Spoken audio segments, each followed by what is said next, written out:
Imagine ameaçar quebrar o vidro de uma agência bancária, pegar um helicóptero para resolver um problema de amigo e ainda conseguir que o banco peça desculpas e pague R$ 20.000 para a pessoa que devia. Parece impossível? Pois foi exatamente isso que Sérgio Reis fez por Tônico da dupla Tônico e Tinoco. Esta é uma história real de como o poder da amizade e da influência pode literalmente salvar a vida de alguém. Você vai descobrir como um simples encontro num programa de televisão se transformou numa operação de resgate que envolveu ameaças a gerente de banco, viagem de helicóptero e um almoço que mudou tudo. Fique até o final porque o desfecho desta história vai te surpreender e mostrar que ainda existem pessoas dispostas a tudo pelos amigos. Era mais um dia comum no programa do Raul Gil, um dos programas de maior audiência da televisão brasileira. As luzes do estúdio brilhavam intensamente sobre o palco, criando aquela atmosfera mágica que só a televisão sabe proporcionar. A plateia vibrava com entusiasmo, esperando mais uma noite repleta de música sertaneja, aquela música que toca no coração do povo brasileiro. Os artistas circulavam pelos corredores dos estúdios, cumprimentando uns aos outros, trocando experiências e se preparando para mais uma apresentação que ficaria gravada na memória dos telespectadores. Mas Sérgio Reis, com seu olhar atento de quem viveu muito e viu de tudo na vida artística, percebeu algo que os outros não notaram. Havia algo diferente no semblante de Tônico, o lendário parceiro de Tinoco, uma das duplas mais respeitadas e queridas da música sertaneja brasileira. Tônico estava ali, presente fisicamente, mas Sérgio, com sua sensibilidade aguçada, notou que o espírito daquele homem parecia distante, perdido em pensamentos que pareciam pesados demais para carregar sozinho. 8 longos meses haviam se passado desde a morte de Tinoco, e a saudade ainda pesava como uma pedra no coração de seu parceiro musical. A dupla Tônico e Tinoco havia marcado gerações inteiras, suas canções ecoavam pelos rádios do Brasil inteiro, suas apresentações lotavam teatros e festivais. Quando Tinoco partiu, não foi apenas um parceiro musical que se foi um irmão, um confidente, alguém que dividia não apenas o palco, mas toda uma vida dedicada à música. Sérgio aproximou-se de Tônico com aquela naturalidade de quem conhece a dor do luto no meio artístico. Ele esperava encontrar um homem enlutado, talvez nostálgico pelas memórias do irmão de palco, alguém que ainda estava aprendendo a lidar com a ausência de quem havia sido sua segunda metade artística por décadas. "Que cara é essa, Tônico?", perguntou Sérgio com a sinceridade que sempre o caracterizou. "Tá com saudade do irmão?" Era uma pergunta natural, compreensível, feita com o carinho de quem entende que a perda de um parceiro musical é algo que vai muito além do profissional.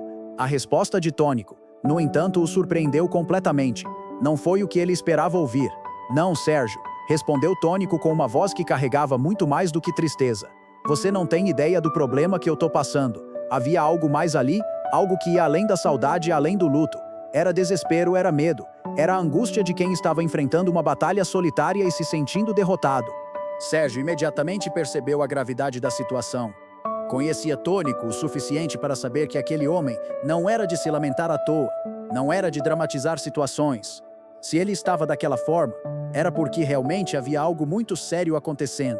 "Vamos para o camarim", disse Sérgio, colocando a mão no ombro do amigo. "Ali não é lugar para conversa séria." No camarim vazio, longe dos olhares curiosos e dos ouvidos atentos que sempre rondavam os bastidores dos programas de televisão, Sérgio fechou a porta e se preparou para ouvir o que Tônico tinha para contar. O ambiente, que normalmente era de preparação e descontração antes das apresentações, agora se transformava num confessionário, num lugar onde as máscaras poderiam cair e a verdade poderia ser dita sem filtros. Tônico respirou fundo, como quem precisa reunir coragem para contar algo que vinha carregando sozinho há muito tempo. Suas palavras saíam carregadas de desespero, cada frase pesando como uma confissão dolorosa. "Depois do show, eu precisei de um dinheirinho, Sérgio", começou Tônico, evitando o olhar direto do amigo. "Você sabe como é, né? Os tempos estão difíceis, os cachês não são mais os mesmos de antes. E depois que o Tinoco morreu, muita coisa mudou, as contratações diminuíram, os convites ficaram mais raros. O público ainda me respeita, mas é diferente quando você está sozinho no palco." Sérgio ouviu em silêncio, já imaginando onde aquela conversa iria parar. Conhecia bem os altos e baixos da carreira artística. Sabia como a vida de um músico podia ser instável, especialmente quando se perdia um parceiro de tanto tempo. "Aí eu peguei 40 mil no Bradesco", continuou Tônico, agora com a voz mais embargada. "Pensei que ia conseguir pagar fácil, que logo as coisas iam melhorar, que iam aparecer shows, contratos, alguma coisa. Mas não apareceu nada, Sérgio, e agora não consigo pagar. Eles querem tomar meu apartamento. É o único bem que eu tenho. É onde eu moro, onde estão todas as minhas memórias com o Tinoco, nossas guitarras, nossos discos, nossa história toda. A confissão caiu como um raio sobre Sérgio. 40 mil reais nos anos 90 era uma quantia significativa, especialmente para alguém que estava passando por dificuldades financeiras. E perder a casa, perder o lugar onde tantas memórias foram construídas, onde a dupla ensaiava, onde recebiam amigos, onde criaram algumas de suas canções mais famosas, seria como perder uma parte da própria identidade. O gerente me deixa louco, Sérgio, continuou Tônico, agora com lágrimas nos olhos. Ele liga todo dia, toda hora. Às vezes liga de manhã cedo, às vezes liga de noite. Não me dá sossego. Fica ameaçando, dizendo que se eu não pagar logo, eles vão tomar o apartamento. Fica falando de juros, de mora, de protesto no cartório. Eu não durmo direito mais, fico o tempo todo pensando nisso. Até para comer eu perdi a vontade. Sérgio sentiu o sangue ferver dentro das veias. Como assim um gerente de banco estava tratando daquela forma um dos maiores nomes da música brasileira? Como alguém podia ser tão desumano com uma pessoa que havia dado tanto para a cultura do país? Tônico não era qualquer um, era um ícone. Alguém que havia levado o nome do Brasil para o mundo inteiro através de sua música. Você tem o telefone dele? Perguntou Sérgio, já com os olhos brilhando de uma forma que Tônico conhecia bem. Era o olhar de quem estava bolando um plano, de quem não ia deixar aquela injustiça passar em branco. Tenho, mas Sérgio, não vai adiantar, respondeu Tônico, desanimado. Eu já tentei conversar com ele 1000 vezes, já expliquei minha situação, já pedi um prazo maior, já ofereci pagar aos poucos. Ele não quer saber de nada, só quer o dinheiro todo de uma vez. Me dá esse telefone aí, ordenou Sérgio, estendendo a mão. Você vai ver como se trata um artista brasileiro com respeito.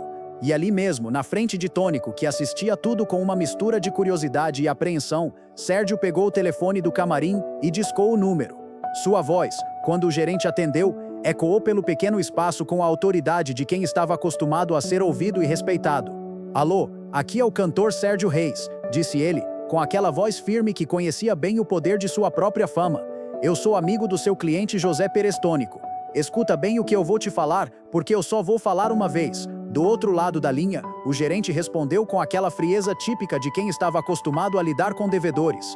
Mas, senhor Sérgio, o senhor precisa entender que isso é um procedimento do banco. Nós temos prazos a cumprir, metas de recuperação de crédito. Não posso fazer exceção para ninguém. Sérgio cortou seco, com uma autoridade que fez até Tônico se arrepiar. Procedimento é uma coisa, vagabundo, desrespeitar um artista desse tamanho é outra completamente diferente. A partir de hoje você não vai ser mais meu fã, entendeu? Porque eu vou te falar uma coisa que você precisa entender muito bem. Ele não deve para vocês, eu vou pagar essa dívida dele, pode anotar aí, mas se você for homem mesmo de dar mais um telefonema cobrando para ele, se você ligar mais uma vez para perturbar a paz desse homem, eu vou aí pessoalmente e vou resolver isso como homem. Vou enfiar sua cara no vidro da agência, seu vagabundo, entendeu bem? O silêncio do outro lado da linha foi eloquente. O gerente claramente não esperava uma resposta daquele calibre. Você me conhece, né? Continuou Sérgio, agora com um tom mais ameaçador. Você sabe quem eu sou, sabe onde me encontrar. Eu tô falando sério. Se eu souber que você ligou mais uma vez para esse homem, eu vou aí na agência e vou resolver isso do meu jeito. E você não vai gostar do meu jeito de resolver as coisas. Quando desligou o telefone, Sérgio respirou fundo e olhou para Tônico, que estava com os olhos marejados não de tristeza, mas de emoção por ter um amigo daquele quilate. E realmente as cobranças cessaram imediatamente. A partir daquele dia, o telefone de Tônico não tocou mais com ameaças do banco. O gerente da agência simplesmente desapareceu da história, como se tivesse entendido perfeitamente bem o recado que havia recebido. Mas Sérgio sabia que uma ligação, por mais intimidadora que fosse, não seria suficiente para resolver definitivamente o problema. Gerentes de banco eram conhecidos por sua insistência e ele precisava de uma solução mais robusta, mais definitiva. Era preciso ir até a fonte do problema e resolver aquilo de uma vez por todas. Tenho uma ideia melhor, disse Sérgio, já com um novo plano se formando em sua mente. Vou resolver isso pessoalmente. Você conhece o comandante Hamilton? Tônico balançou a cabeça negativamente. Ele pilota o helicóptero do Gugu, explicou Sérgio. É um cara de confiança, já fez vários trabalhos para mim, vou pedir para ele me levar na Cidade de Deus. A Cidade de Deus era onde ficava uma das principais sedes do Bradesco. E Sérgio sabia que ali ele encontraria pessoas com poder de decisão real, não apenas gerentes de agência com suas metas mensais e pressão por resultados. Ligou imediatamente para o comandante Hamilton, um profissional experiente que já havia prestado serviços para várias personalidades da televisão e da música. O combinado foi feito rapidamente. R$ 500 pelo voo até a Cidade de Deus, com a condição de que o helicóptero não ficaria lá esperando, pois tinha outros compromissos. Me leva na Cidade de Deus, disse Sérgio ao telefone. Não pode ficar lá, o helicóptero tem que sair assim que eu descer. Depois você vem me buscar e me leva em Campinas, que eu tenho que gravar com Chitãozinho e Chororó hoje mesmo. A viagem estava sendo estratégica. Sérgio havia combinado de gravar Menino da Porteira com a famosa dupla Chitãozinho e Chororó, uma música que entraria em seu próximo disco. Era uma parceria importante que não podia ser adiada. Mas ele aproveitaria a ocasião para uma dupla missão: resolver o problema de Tônico pela manhã e cumprir seus compromissos profissionais à tarde. Durante o voo, Sérgio olhava pela janela do helicóptero, calculando cada movimento. O helicóptero tinha que sair rápido assim que ele descesse. Não havia espaço para erro. Sérgio desceria, resolveria aquilo de uma vez por todas e voltaria para não perder a gravação com Chitãozinho e Chororó. Era uma corrida contra o relógio, uma missão que precisava ser executada com precisão militar. Quando o helicóptero pousou na Cidade de Deus, Sérgio desceu com a confiança de quem sabia exatamente o que estava fazendo. Conhecia bem aquele ambiente corporativo, sabia como funciona a hierarquia dos bancos, sabia que existiam pessoas ali dentro com poder real para tomar decisões que um simples gerente de agência jamais poderia tomar. Na sede do Bradesco, Sérgio foi recebido com toda a deferência que sua fama merecia. Secretárias se apressaram para anunciar sua chegada, executivos deixaram suas reuniões para cumprimentá-lo. Era evidente que todos ali conheciam sua importância no cenário musical brasileiro. Ele pediu para falar com o vice-presidente, um homem de origem japonesa que havia conhecido em eventos sociais e que sabia ter influência real nas decisões do banco. Era uma pessoa respeitada na instituição, conhecida por sua seriedade e por sua capacidade de resolver problemas complexos. O encontro foi marcado para o almoço, num ambiente mais informal, onde as conversas poderiam fluir com mais naturalidade. O restaurante executivo do banco era um ambiente impecável. Uma mesa ampla de mogno polido, onde a louça fina refletia a luz suave dos lustres de cristal. Garçons uniformizados serviam discretamente os pratos, movendo-se com a precisão silenciosa de quem estava acostumado a atender personalidades importantes. O aroma de uma culinária refinada pairava no ar, criando uma atmosfera de sofisticação que combinava perfeitamente com a importância das decisões que costumavam ser tomadas naquele ambiente. Durante os primeiros minutos do almoço, Sérgio conduziu a conversa com a habilidade de quem estava acostumado a negociar, mas também com a paciência de um estrategista experiente. Falou sobre música, sobre o crescimento do mercado sertanejo, sobre a importância dos bancos no desenvolvimento cultural do país, elogiou a visão do Bradesco, mencionou outros artistas que eram clientes satisfeitos da instituição. "Como é que anda o mercado imobiliário de vocês?", perguntou Sérgio aparentemente despreocupado, cortando delicadamente um pedaço de carne. "Ouvi dizer que o banco tem uma carteira bem interessante de imóveis."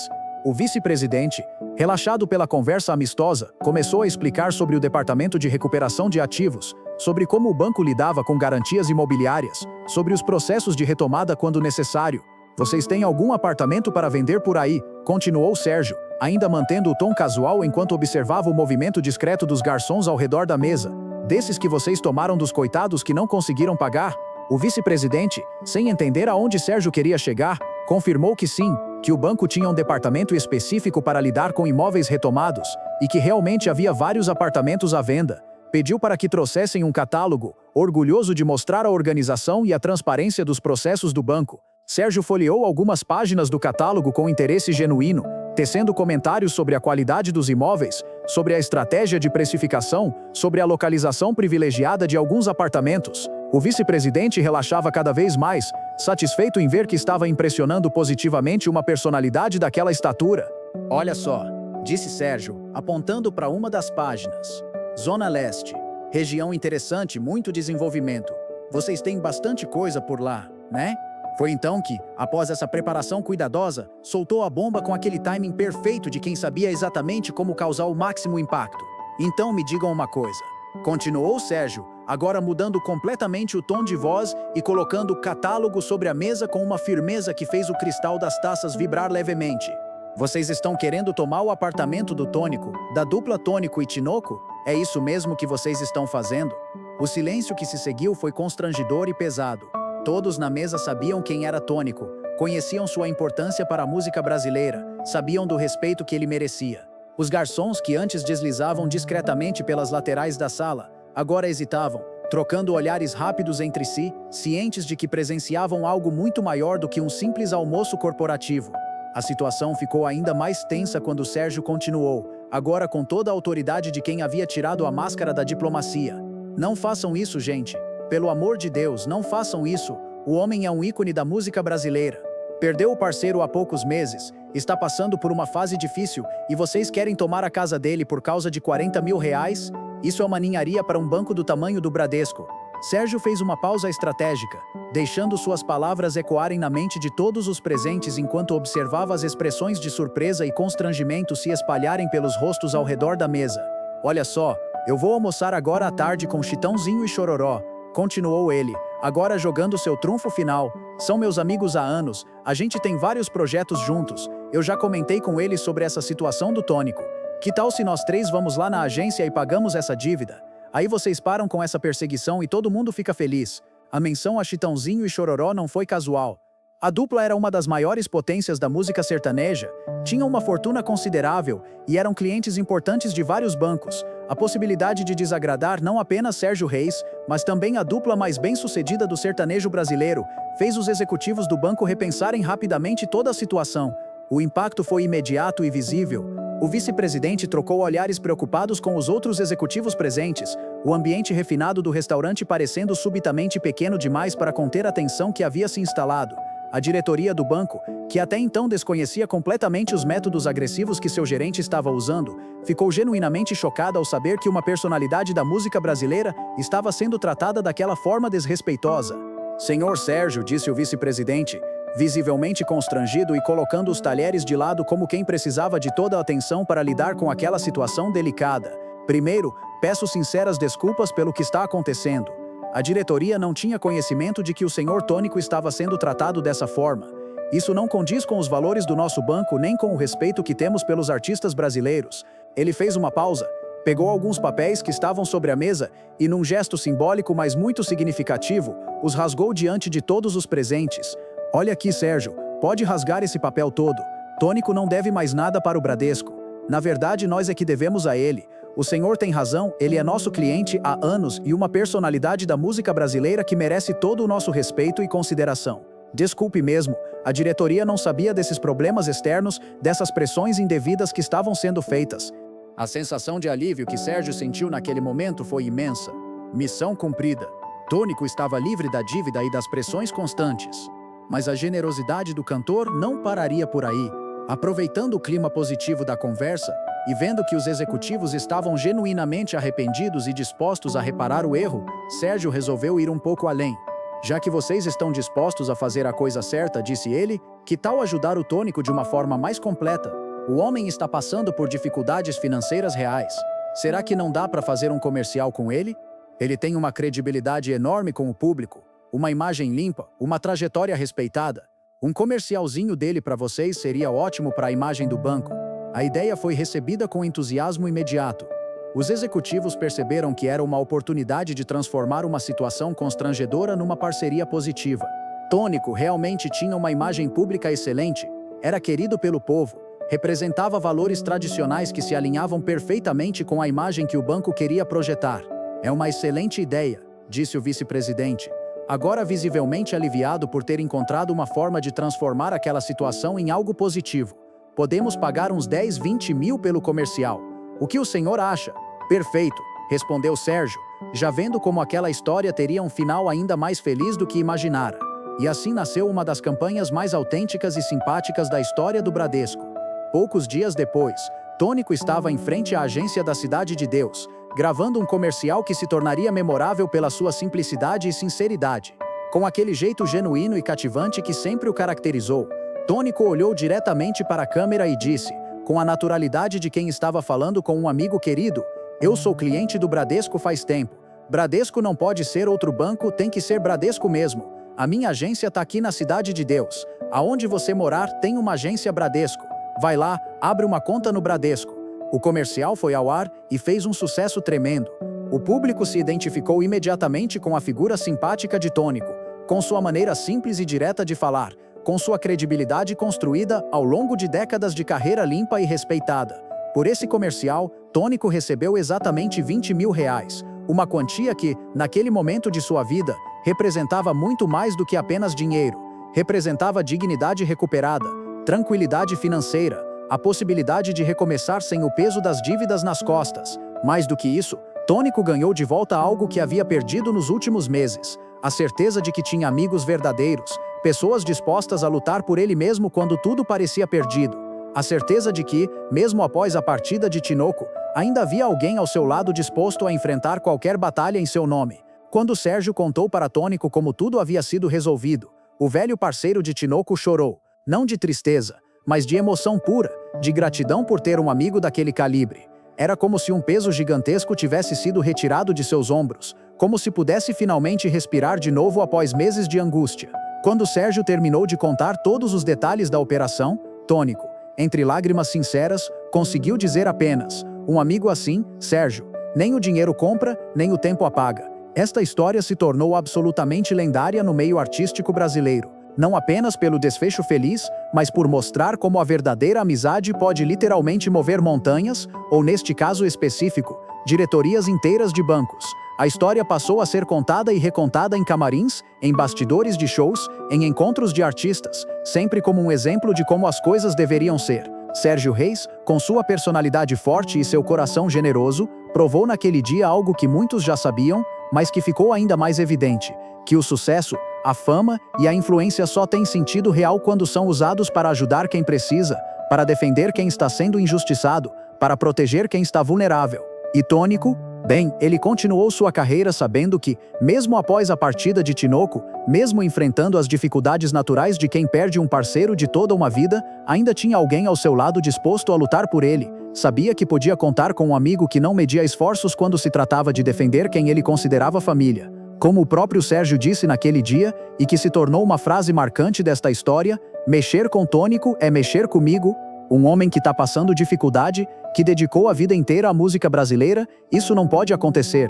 Isso não pode passar despercebido. Esta é a história real e emocionante de como um rei da música sertaneja usou toda a sua influência, todo o seu prestígio e toda a sua determinação não para benefício próprio, mas para salvar um amigo em apuros. Uma lição poderosa de solidariedade, de lealdade e de como a verdadeira amizade se manifesta nos momentos mais difíceis. Uma história que ecoa até hoje no coração de todos aqueles que conhecem e valorizam a verdadeira fraternidade entre artistas, mostrando que ainda existem pessoas dispostas a tudo pelos amigos, pessoas que entendem que o sucesso individual só faz sentido quando pode ser compartilhado com quem amamos e respeitamos.